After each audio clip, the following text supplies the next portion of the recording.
Las expresiones vertidas en este espacio son de exclusiva responsabilidad de quien las emite. Gloria Visión no se responsabiliza por las mismas.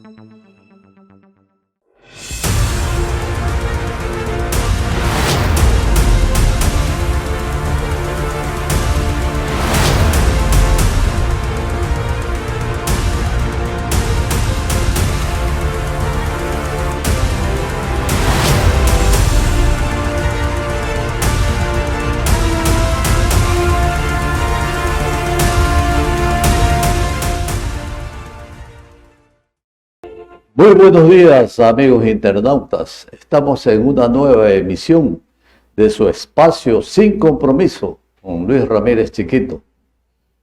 Vamos a dar la bienvenida a nuestro invitado especial del día de hoy. Digo especial porque nuestro invitado se encuentra en el Reino Unido, Bretaña, está disfrutando de unas vacaciones. Se trata del ingeniero Carlos Sañay de la Bastida. Muy buenos días, ingeniero. Paso para comenzar esta entrevista. Muy buenos días, estimado licenciado Luis Ramírez. Un cordial saludo a todos los que hacen este programa de Gloria Visión, a sus seguidores. Un abrazo fuerte desde Gran Bretaña, en donde yo resido. O sea, no estoy de vacaciones, estoy con mi familia. Qué bien, caramba, ingeniero. No sabía que se había ido No, yo continúo con el trabajo político. Continúo con el trabajo político, pero desde acá. Bueno, es un honor entrevistarlo, ingeniero, ¿no? Que está tan cerca ya en Europa, que está en Europa y está tan cerca de Rusia. ¿Cómo ve ese problema de esta guerra que se ha presentado entre Rusia y Ucrania? ¿Usted analiza? Bueno, es bastante lastimoso que en estos tiempos, cuando todos sabemos que una guerra que puede desencadenar una guerra mucho más grande, como una tercera guerra mundial, no tendría vencedores, sino que quedaríamos nosotros como la edad de piedra, ¿no? Es muy lamentable que todavía tengamos nosotros que cuidarnos de este tipo de líderes que son un peligro para toda la humanidad. Espero que se llegue a algún acuerdo pronto. Ya empezaron, digamos, las primeras conversaciones entre los ministros de Relaciones Exteriores de Ucrania y de Rusia. Indudablemente que no se esperaba, de ninguna manera se esperaba que haya algún resultado positivo, puesto que como en toda primera negociación, cada uno pone sus puntos de vista extremos, por parte de Rusia pidiendo que Ucrania se rinda y por parte de Ucrania decir no nos vamos a rendir jamás. Entonces, pero digamos que es una buena señal que hubo un primer encuentro y es mi deseo ferviente de que hayan más encuentros hasta llegar al punto intermedio en donde las dos partes se pongan de acuerdo y podamos vivir nuevamente en paz. Mientras tanto, ya esta es una guerra que se va prolongando por 2 semanas en lugar de 2 días, como esperaba el gobierno ruso. Entonces, estamos viendo que poco a poco las consecuencias se van sintiendo, no solamente en Ucrania y en Rusia, sino que se está trasladando a todo el planeta. Por ejemplo, las sanciones que se están imponiendo de parte de prácticamente todo el mundo contra Rusia, que actualmente se ha convertido en el país más señalado y con mayor número de sanciones en el mundo, eso está causando un estrago tremendo en la economía de Rusia, igualmente en la economía de Ucrania, que ha sido bombardeada ferozmente. Ahora, esto poco a poco se traslada a otros países, especialmente aquellos que están poniendo las sanciones, porque, o sea, estaban en condiciones normales, contentos con lo que estaba sucediendo en cuestiones de negociaciones internacionales, especialmente en el tema energético, pero ahora estamos viendo que entre las principales sanciones contra Rusia está, por ejemplo, el no importar petróleo ruso y también en el tema de gas. Así que los precios de petróleo y de gas se han disparado tremendamente. Estamos muy cerca del máximo histórico del precio del petróleo y pronto vamos a estarlo. Si no es mañana, será la próxima semana, pero ya lo tendremos. ¿Y cuánto tiempo se va a mantener en ese nivel? Es la pregunta que todos nos hacemos, puesto que ninguno de nosotros sabemos si la guerra va a terminar mañana o se va a prolongar por varias semanas o qué sé yo, como algunos inclusive pronostican un par de años. Eso, ingeniero, está prácticamente muy complicado porque se ve que en el campo diplomático dice, toda guerra no beneficia a nadie, se pierden vidas, hay destrucción y es terrible, no, nadie quiere una guerra en el mundo. Yo le pregunto, ingeniero, ¿cuál cree que es la intención del presidente Putin hacia Ucrania? Porque hay antecedentes desde que se disolvió la Unión Soviética, hace 31 años, hubo asimismo 3 países, Chechenia, Guinea y Crimea, que también hubo guerras en diferentes años, y prácticamente esos países que ya eran independientes pasaron ya nuevamente de Rusia. ¿Usted cree que ese fin parece que va a llevar también en Ucrania? Bueno, espero que no. Toda la intención, al menos desde el principio, y supongo que poco a poco esto será, así que son bastante cercanos. De hecho, durante mucho tiempo estuvieron juntos. Sin embargo, ya son 30 años desde que Ucrania se independizó y defienden su territorio. Hubo un acuerdo por el cual Ucrania, el gobierno de Ucrania, el pueblo ucraniano, todo el país ucraniano iban a devolver y de hecho devolvieron todos sus armamentos nucleares a cambio de que se respete su territorio, cosa que no sucedió en el año 2014, puesto que Rusia invadió Crimea y prácticamente la tomó sin ninguna oposición. Ahora bien, hasta 1954 Crimea pertenecía a Rusia y en ese año Nikita Khrushchev anexó Crimea a Ucrania, pero sin ninguna consecuencia dentro de la Unión Soviética, porque seguía siendo la Unión Soviética.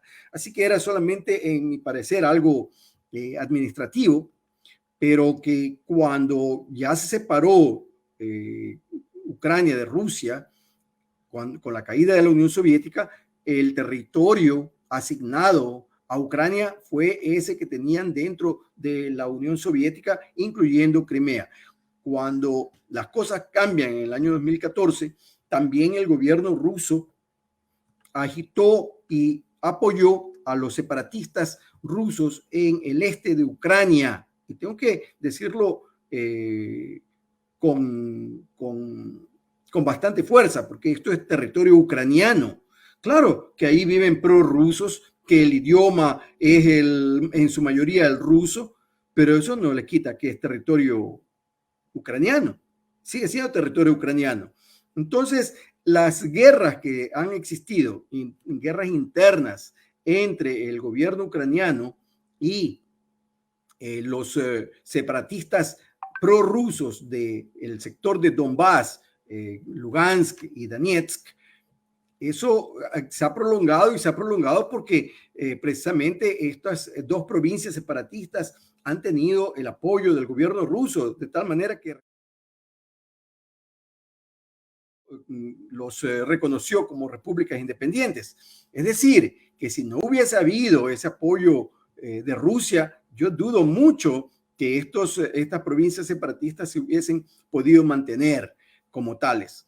El asunto aquí no es en realidad a quién uno quiere pertenecer, sino a quién realmente pertenece.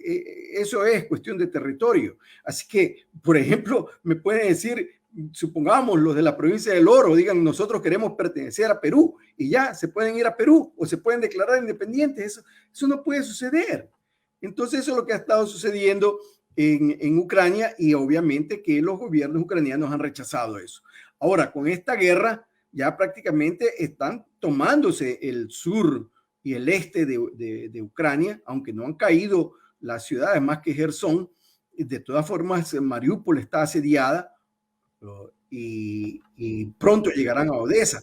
Ahora, se pensó que en 48 horas los rusos se tomarían Kiev, cosa que no sucedió, y ya son 2 semanas y sigue la resistencia ucraniana que da realmente bastante que decir y aplaudir a ese fervor cívico que muestran los ucranianos y su amor, el amor por su patria, ¿no? Claro, pero a la larga, ingeniero, parece que esa es la intención del presidente Putin, de tomarse ya, de regresar, como quien dice, a Ucrania, al poder ruso, ¿no? Ya bueno, las pérdidas son millonarias de ambos lados, ¿no? Económicamente se están despedazando, yo diría, más afectados Ucrania. Bueno, mire, incluso, digamos en el supuesto caso que Rusia se imponga y se tome Kiev y se tome toda Ucrania, las cosas no van a cambiar para Rusia porque los seguirán castigando a nivel internacional. Las sanciones de todos estos países europeos, Estados Unidos, continuarán. Solamente se van a suspender esas sanciones cuando se llegue a un acuerdo de paz y tranquilidad, pero no por medio de las armas y el sometimiento del pueblo y del país ucraniano. Oye, ingeniero, ¿y usted no cree que la OTAN está viendo como quien dice, los toros de lejos? ¿Por qué no apoya directamente a Ucrania? Bueno, esto ha sido bastante cuestionado y criticado, puesto que definitivamente si OTAN hubiese querido evitar que haya un enfrentamiento, era muy sencillo, simple y llanamente se le negaba a Ucrania su petición de ingresar a la OTAN y el asunto estaba solucionado. Pero ellos no hicieron eso, lo empujaron a Zelensky, de acuerdo a mi percepción, hasta el momento en que Putin invadió a Ucrania, y allí cuando ya empezó la guerra, Estados Unidos y, mejor dicho, los países de la OTAN indicaron no podemos defender a Ucrania porque no es miembro de la OTAN y nosotros defendemos solamente a los que son miembros, y lo dejaron solo. Sí, sin embargo, no esperaban, yo creo que realmente no se esperaba en todo el mundo que la reacción ucraniana y su defensa sea tan feroz que se mantengan hasta ahora defendiéndose y sin permitir la caída de su capital. Ahora, hay muchos análisis y lo que quieran decir de que es la estrategia de Putin y todo lo demás. La estrategia de Putin era tomarse Ucrania lo más pronto posible, porque yo no creo que haya un estratega aquí que quiera alargar la guerra, porque mientras más se alargue, más serán los costos de la guerra, y todo el mundo, con un buen sentido, con buena razón, querrá que las cosas se hagan rápidamente para tener el menor costo posible. Sí, pero no es que tener una guerra larga, obviamente que no es así. Así que no participo de ese tipo de análisis. Simple y llanamente se encontraron con una resistencia ucraniana feroz, inclusive cuando Estados Unidos supuestamente le tiró una boya de salvación al presidente Zelensky, indicándole que allí estaba un avión a la disposición para él y su familia. Él dijo, no, yo no necesito ese tipo de ayuda. La ayuda que quiero es con armamento para defender mi territorio. Y rechazó. Miren, en otros lados hubieran salido corriendo. Usted sabe, aquí en Ecuador dicen que van a morir en el intento, pero cuando viene el momento se van corriendo. Eso ya sabemos. Pero, o sea, lamentablemente para los rusos, con las intenciones rusas, se encontraron con un presidente que ha sabido resistir y liderar a su pueblo con el ejemplo de heroísmo. Cuando le dijeron, bueno, podemos llevar a su esposa y su familia, él dijo, no, mi esposa se queda aquí luchando junto a todos nosotros. Y así también lo hizo Vitaly Klitschko, que es el alcalde de Kiev, y Vladimir Klitschko, su hermano, los dos ex campeones mundiales de boxeo. Pero ¿usted no cree, ingeniero, que sea cual sea el resultado, pese a que hay las conversaciones en el campo diplomático, Rusia, Putin sigue atacando, hasta anoche lo ha hecho, ha atacado a un centro materno-infantil, hay víctimas muy lamentables? ¿Usted no cree que sea cual sea el resultado, termine paz o siga la guerra, la sanción es inevitable para Rusia, ¿no? Bueno, las sanciones se están dando, pero yo me imagino que si se depusiesen las armas, si es que se llegase a un acuerdo de paz, esas sanciones se levantarían. Me imagino que eso sería el camino correcto, porque si hablamos de paz, tiene que ser una paz en la cual no se sancione de esa manera a otro país. Claro, esto no significa que tendrán que reponer los daños causados en Ucrania, eso indudablemente. Ahora, sobre las muertes, ese ya es otro asunto. Ese es un asunto legal que va o sea, está fuera de mi alcance, porque esto significaría qué es lo que lleguen a acordar. No sé, o sea, si es que se llega a un acuerdo mutuo, tal vez lleguen a relajar cierto tipo de sanción en lo penal, porque, o sea, no es cuestión de levantarse contra otro pueblo y bombardearlo y dañarle sus edificios, sus hospitales, sus monumentos y causar muerte. Eso, o sea, no estamos nosotros en el tiempo de las naciones bárbaras. Estamos nosotros en un mundo civilizado en el cual hay una ley que respetar, y esa ley es una ley internacional por la cual supongo que los culpables serán sancionados de alguna manera, o las sanciones serán levantadas a cambio de una paz duradera. No lo sé. Eso ya va en el campo legal, en el campo diplomático. Claro, ingeniero, y en cuanto a la situación de los ecuatorianos, ¿cómo la ve? Ya se decía que había más de 800 compatriotas que estaban radicados allá en Ucrania, ya han regresado ya menos del 50%, muchos no, un 20% no quiere venir, quieren seguir allá. ¿Usted cómo analiza esa situación? Porque el gobierno acá ha estado realizando sus gestiones para poderlos traer acá a su país. ¿Qué opina al respecto? Bueno, es lo que tiene que hacer pues, cualquier país, preocuparse por sus ciudadanos. O sea que esto no es gratuito. O sea, no es que el gobierno ecuatoriano es bondadoso, no, de ninguna manera. Nada es gratuito. Es la obligación. Y nosotros lo pagamos, los ciudadanos ecuatorianos, de una manera u otra, sea con impuestos o sea con nuestros activos.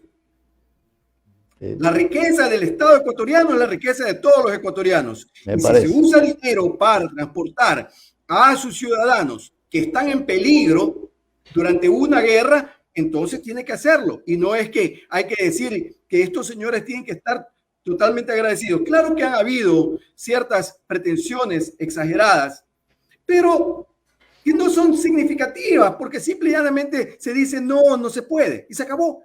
Así es. Si yo quiero irme a la luna y que me transporte el presidente del Ecuador, que me dé transporte a la luna, pues, está muy bien que quieras, me van a decir, pero no te lo vamos a dar. Se acabó el asunto. Entonces, si es que hay alguien que quiere transportar a su mascota y no es posible transportarle la mascota, si es que alguien quiere que le consigan una visa en Italia, en España, en Francia, lo que sea, y no es posible conseguirle la visa, no hay que hacer tanta laraca. Simple y llanamente se dice no se puede, no podemos, está fuera de nuestro control. No, o sea, el gobierno y el Estado ecuatoriano solamente pueden emitir visas a extranjeros para que entren a Ecuador si es que se requiere una visa. Pero no le pueden conseguir visa para ir a Italia, pues el gobierno, la embajada italiana es la que tiene que proporcionar. Entonces ellos mismos con sus piecitos tienen que ir a pedir eso. Pero es muy sencillo. Estos señores son estudiantes, recién están aprendiendo. Hay que enseñarles, no hay que insultarlos, ni tampoco coger eso como motivo de burla. No, porque no creo que estos señores del gobierno jamás hayan estado en una situación como están los jóvenes estudiantes, o han estado en un peligro de guerra y de muerte, y que han tenido muchos de ellos han tenido que caminar desde el lugar en donde han estado, y algunos de ellos han estado en la región oriental de Ucrania. Ucrania es mucho más grande que Francia. Mire ahí en el mapa. No es tan sencillo transportarse en tiempo de guerra desde, por decir algo, Donetsk o Kharkov hasta Lvov y ahí a la frontera con Polonia. Sí, pero muchos estudiantes se han desplazado a los países más cercanos, ¿no? Porque no es tan fácil regresar al Ecuador. Están en los países vecinos.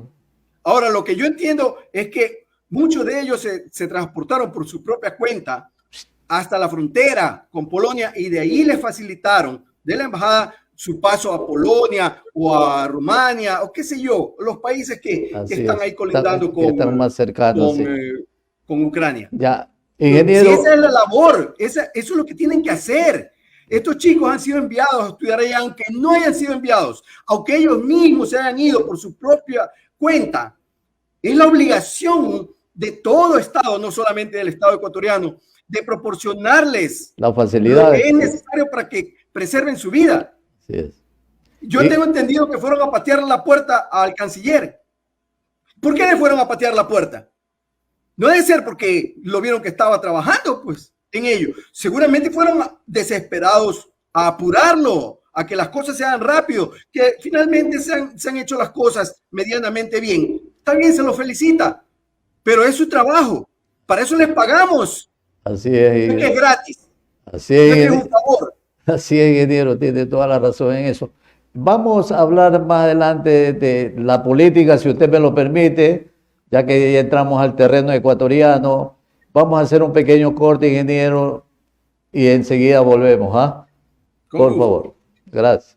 Entrevista con el ingeniero Carlos Añay de la Bastida, ex candidato a la presidencia de la República del Ecuador y quien se encuentra radicado allá en el Reino Unido. Se encuentra por Gran Bretaña. Ingeniero, retomamos la entrevista, por favor. Con gusto.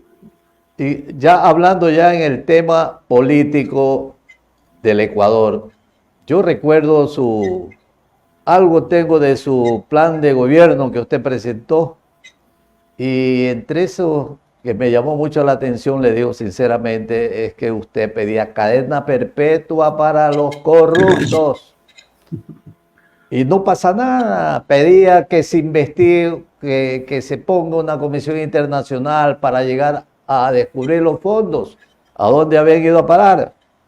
No se ha hecho tampoco nada de eso. Yo creo que si usted hizo un plan de gobierno y no llegó a la palestra, pero se lo hubiera enviado al presidente de la República para que acoja ciertos puntos que son muy interesantes. Entre esos, recuerdo también, usted pedía la baja de los impuestos, o no más impuestos, algo así, ingeniero. Bueno, yo creo que el presidente conoce mi plan de gobierno, porque tomaron de mi plan de gobierno algunas cosas solamente para hacer campaña, demagógicamente. Por ejemplo, la reducción de las tasas de interés, que es lo que usted quiere decir realmente. La reducción de tasas de interés. Yo no hablaba de bajar los impuestos. Sí. Hablé de bajar los impuestos en el año 2006 y 2009, pero ya para el 2021 yo fui enfático en decir que esa política de bajar impuestos estaba bien en ese entonces cuando había plata, pero no en los tiempos actuales cuando teníamos un déficit que eliminar primero, y si es que yo iba a bajar los impuestos, entonces el déficit iba a subir. Eso lo expliqué claramente. Dije que era demagógico que algunas personas, algunos candidatos estaban ofreciendo bajar impuestos cuando no podían hacerlo. De hecho, usted ve que el gobierno actual, que habló también de bajar impuestos, lo que ha hecho es subirlos. O sea, eso es una falsedad, es una mentira. Y yo no le he mentido a los ciudadanos, jamás. Yo les he dicho lo que es posible hacer. Yo dije que había que eliminar el déficit cambiando la forma de presupuestar, presupuestando con base cero, para que los precios reales aparezcan en el presupuesto, no precios fantasiosos, mentirosos, con un sobreprecio de mínimo 30%. Eso es lo que yo decía. Ahora, sobre la cadena perpetua, sí, y eso es algo que yo he indicado desde el inicio de mi actividad política por el año 2006. Es decir, uno de mis postulados es ser duro contra el crimen y duro contra las causas del crimen. Esto significa que a los criminales hay que castigarlos severamente. Para eso, yo indiqué también que había que reformar no simplemente las leyes, sino en la manera de escoger a jueces y fiscales, porque lo que tenemos hoy son una gran cantidad de jueces y fiscales corruptos. Es lamentable. Entonces hablé de un escalafón y todo lo demás. Dije que íbamos a poner penas mucho más fuertes y que debían cumplirse en su totalidad. Solamente de esa manera nosotros vamos a quitar el incentivo que tienen actualmente los delincuentes para delinquir, especialmente los de cuello blanco. Dije que de los criminales de cuello blanco, no solamente que atentan contra la economía nacional, robándose los dineros de los ciudadanos, de todos los ecuatorianos, sino que en muchas ocasiones son causantes de la muerte de ciudadanos, que son traidores a la patria. Estas cosas yo indiqué fervientemente. Y hablé de la cadena perpetua. Sí, claro, pero primero que había que reformar este sistema de elección de jueces y de fiscales, porque de lo contrario íbamos a encontrar que con la justicia, como funciona actualmente en Ecuador, era posible mandar los presos por cadena perpetua a gente inocente. Eso no se podía hacer.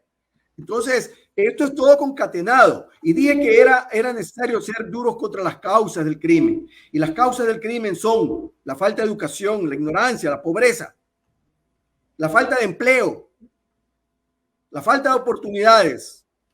Y eso, esa parte social en la cual hay que poner énfasis en nuestro país. Hablé de dos sectores fundamentales en donde indiqué que íbamos a fortalecer los presupuestos, dando los mayores presupuestos jamás vistos en Ecuador, en salud y en educación. Indiqué claramente por qué. Porque mi proyecto era para desarrollar y es para desarrollar al país. Sí, pues. No hay nación desarrollada que no se preocupe por sus niños y por sus ancianos. Sí, incluso entonces, la educación de los niños es fundamental. Nosotros tenemos un país altamente corrupto en todas las esferas del Estado. Es una lástima en la cual se discrimina a las personas honestas, se las insulta, se las desprecia. Y eso no puede continuar. Nosotros tenemos que cambiar la mentalidad a los niños, a los jóvenes, que están siguiendo malos ejemplos de nuestros gobernantes, que no solamente que roban, que delinquen, sino que todo eso queda en la impunidad. Es lamentable que nosotros tengamos que ver actualmente que ya que nuestras autoridades no hacen absolutamente nada, se hacen de la vista gorda o son también parte de la delincuencia, tenemos nosotros que recibir las notificaciones del gobierno de Estados Unidos, a quienes les prohíben la entrada a Estados Unidos y los acusan directamente de delinquir. Es una barbaridad. Esto es una afrenta para el Ecuador, pero es una afrenta que la hemos ganado. No es que es gratuita. Muy lamentable lo que ocurre, ingeniero. Sí. Otro de los puntos que yo vi en su plan, que lo recuerdo, hablaba sobre la rehabilitación de los centros carcelarios o hacer nuevos centros carcelarios, recuerdo, porque usted que está al tanto de lo que ocurre en nuestro país, usted se ha enterado cómo ya no hay control en las penitenciarías, en las cárceles, prácticamente eso es tierra de nadie, solamente se puede controlar por la parte externa. Y entonces eso también es otro punto que debió atenderse como debe de ser, ¿no le parece? Bueno, yo quisiera saber cómo se siente el presidente de la República, que es un presidente que no tiene el orden en las cárceles, no puede poner el orden, tiene que pedirle permiso a los delincuentes para entrar. Es terrible. Sí. ¿Usted se puede imaginar que yo hubiera tenido que pedir permiso para entrar a la cárcel? ¡Jamás! Esa es una aberración. Y que tenemos un presidente que acepta eso, que está contento con eso, que se siente feliz, que él da entrevistas y dice que él está contento con que se maten en las cárceles unos a otros, con que hagan huecos en las paredes, pared tras pared, para llegar a un pabellón diferente donde hay personas que no son delincuentes, digamos, de alto grado, que han matado a alguien, que han traficado con drogas, que están traficando con esto, con otro, no. En el que habían personas que estaban hasta por una infracción de tránsito o por no haber pagado la pensión alimenticia. Sí, terrible, ¿no? Muy terrible eso, ¿no? Y que él esté contento con eso. Yo diría, tenemos un presidente de papel. Sí, bueno, tenemos un presidente que no se pone los pantalones. Y la pregunta es ¿por qué? Yo me pregunto ¿por qué? ¿Por qué unos sí pueden? ¿Por qué digo yo sí puedo? Yo sí entraría sin el permiso de estos señores. ¿Por qué? Porque yo no pacto con nadie, no tengo rabo de paja, no tengo compromiso con nadie. Y si es que alguien no puede hacerlo, lo primero que se me viene a la cabeza es de que tiene compromiso. Claro, ahí en realidad ahí ya depende del carácter del presidente. No solamente del carácter, tipo de compromisos adquiridos. Claro, pero yo le digo que cualquier ciudadano que hubiera llegado a la presidencia iba a tener el mismo problema si no tenía, digo usted, la forma de ser como era, recordemos a León Febres Cordero, ¿no? Que estimado licenciado Luis Ramírez, claro que hay problemas, son los mismos. Para cualquier persona que hubiese llegado a ser presidente de la República, los problemas eran los mismos, no eran diferentes. Porque pero para cada problema hay una solución. Así es. Cada presidente tiene una solución diferente. ¿Por qué? Por los compromisos adquiridos, por su carácter, por su conocimiento, por su voluntad, por los asesores que lo rodean, por tantas cosas. Así es. Sí. O sea, hay el mismo problema, pero diferentes soluciones. Y la solución que tenemos hoy no es solución.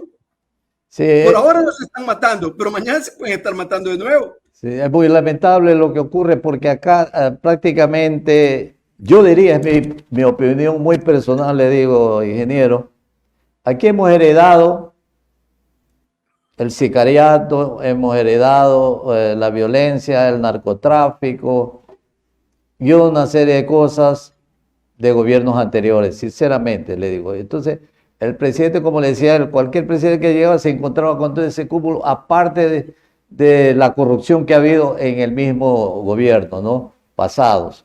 Entonces, es difícil también tener eso de la noche a la mañana, hacer una transformación, quizás poco a poco. Bueno, vamos a ver qué pasa cuando ya cumplan el año, si el gobierno ha hecho ya algún cambio que se vea, ¿no? Aparte del plan de vacunación, que eso sí lo difunden como un gran mérito que han hecho.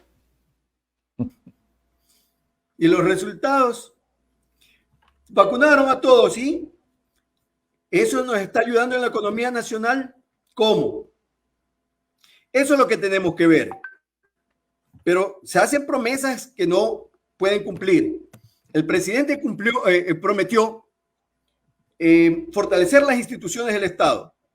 No veo fortalecimiento de la policía, no veo fortalecimiento de las Fuerzas Armadas, no veo fortalecimiento del Consejo Nacional Electoral, que es el mismo. Va a haber elecciones con los mismos consejeros y uno de ellos fue asesor presidencial y ahora es el director de la nueva Comisión Anticorrupción. Una más de las tantas que no hacen nada. Porque ellos mismos están embarrados. ¿Dónde está el fortalecimiento de las instituciones del Estado que el señor presidente, o mejor dicho, sus asesores copiaron de mi programa de gobierno y lo dijeron en alta voz? cuando no tenían la menor intención de cumplir con ella. Igual que la reducción de las tasas de interés. ¿Qué incentivo puede tener un banquero en reducir las tasas de interés? Yo podría haberle creído al banquero cuando era candidato si es que él hubiese puesto todos sus activos, incluyendo el banco, etcétera, en un fideicomiso en el cual él no tenía absolutamente nada que ver, que no lo podía manejar, ni sus familiares, y que quede eso manejándose por el fideicomiso. Eso se llama fideicomiso ciego, es decir, que no puede ver, no puede tomar acción. Aquí el señor presidente quiere vender el Banco del Pacífico. Él tiene un conflicto de interés, pero es que es claro, él no puede. Si es que tuviese algo de moral, conocimiento, de ética, entonces él no haría eso, jamás.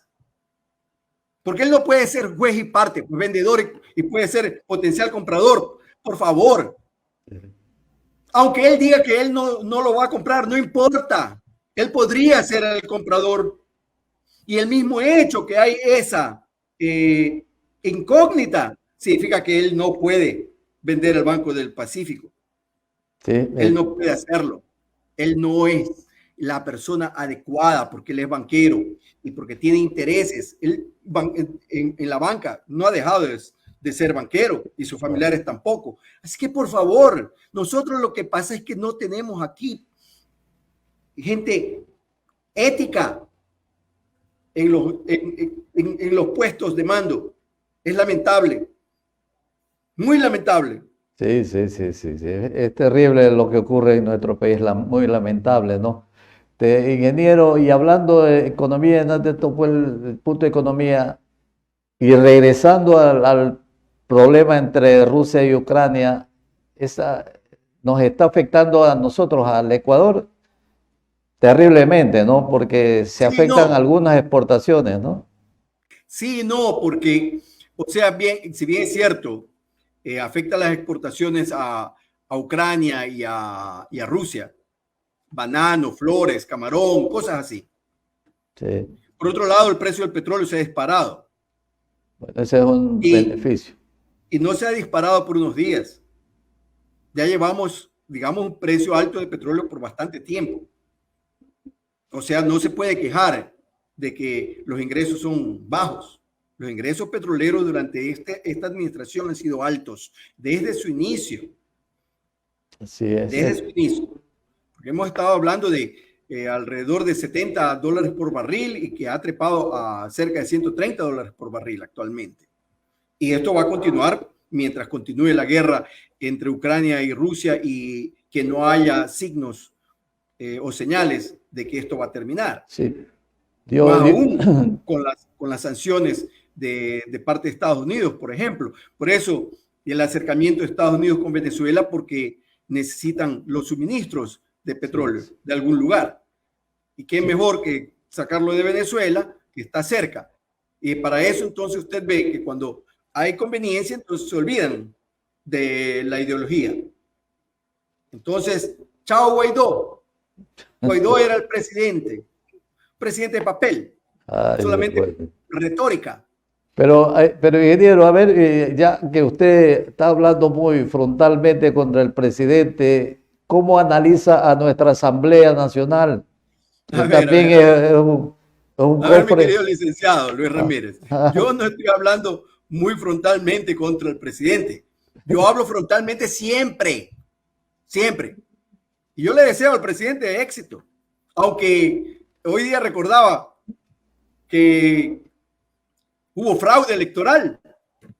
Eso yo no me puedo olvidar. Y no puedo permitir que la gente se olvide.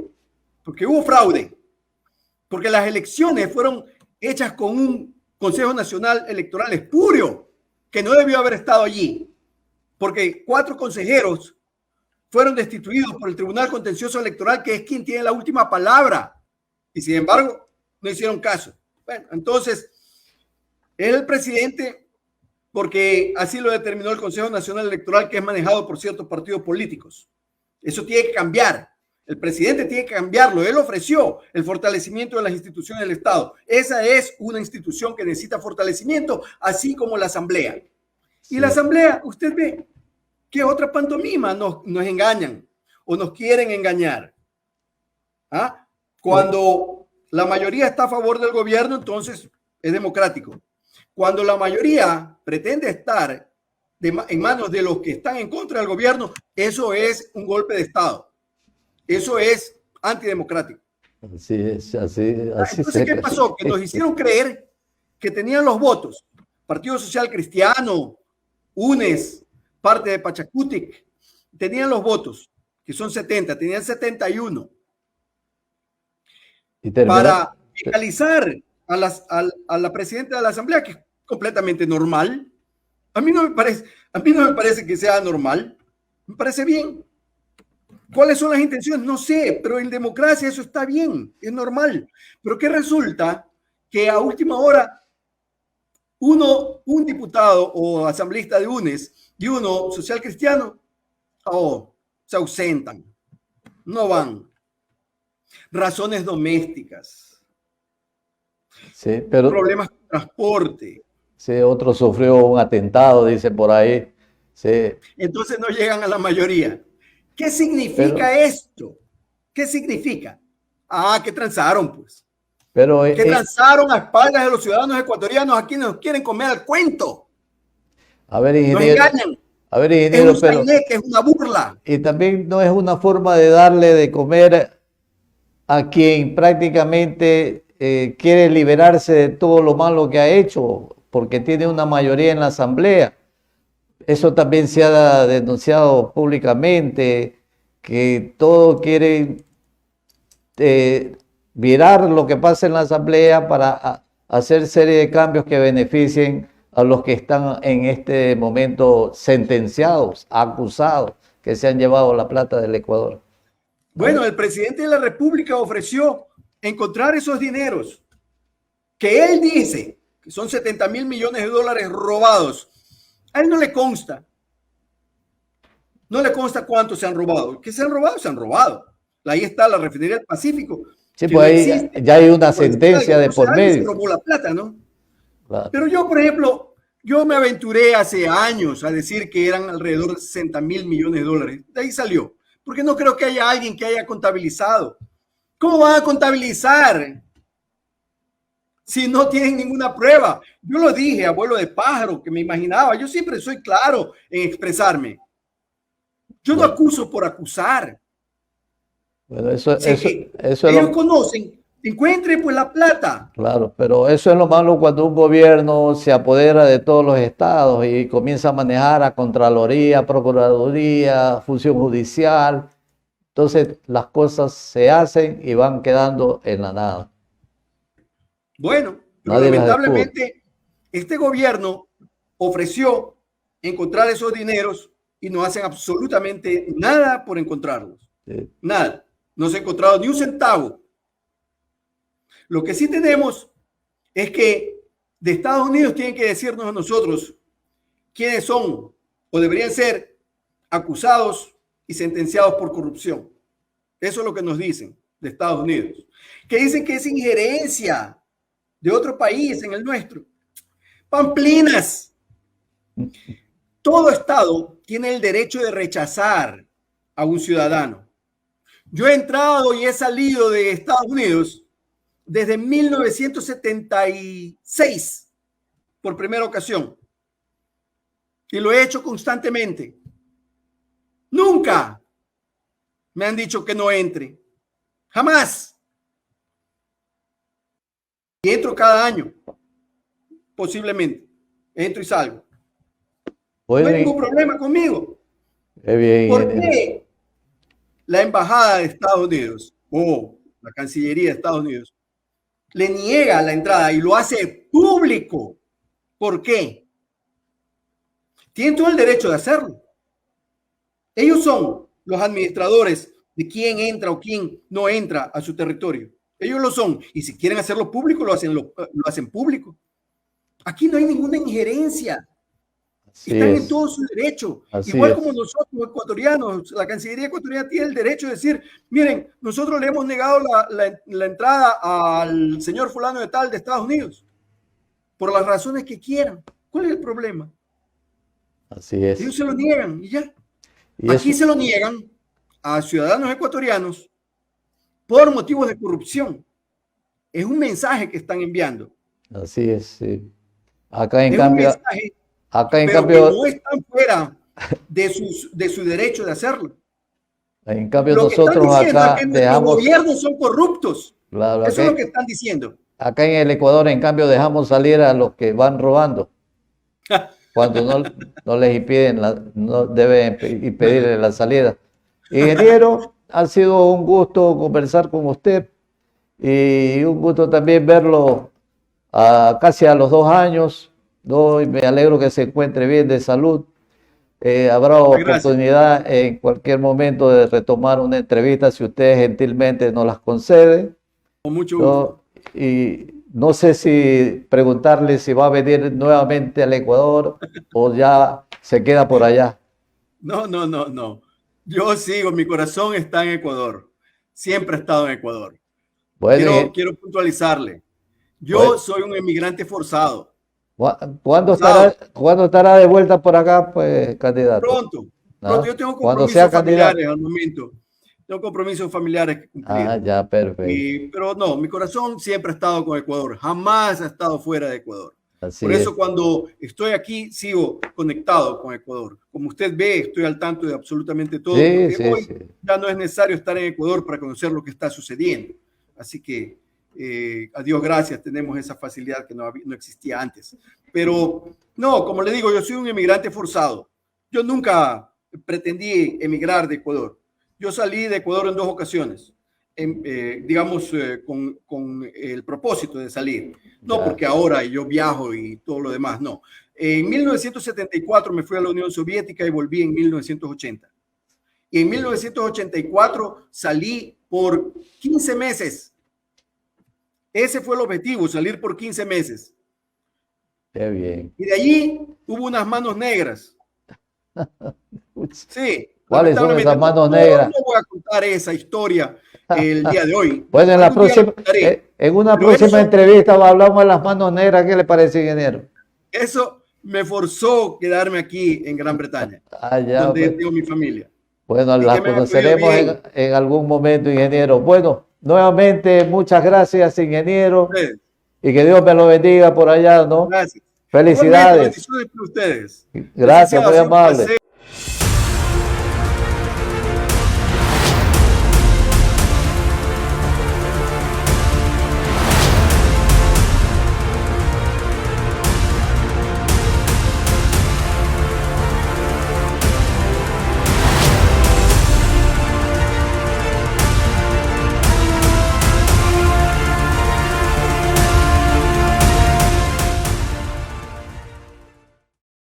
Las expresiones vertidas en este espacio son de exclusiva responsabilidad de quien las emite. Gloria Visión no se responsabiliza por las mismas.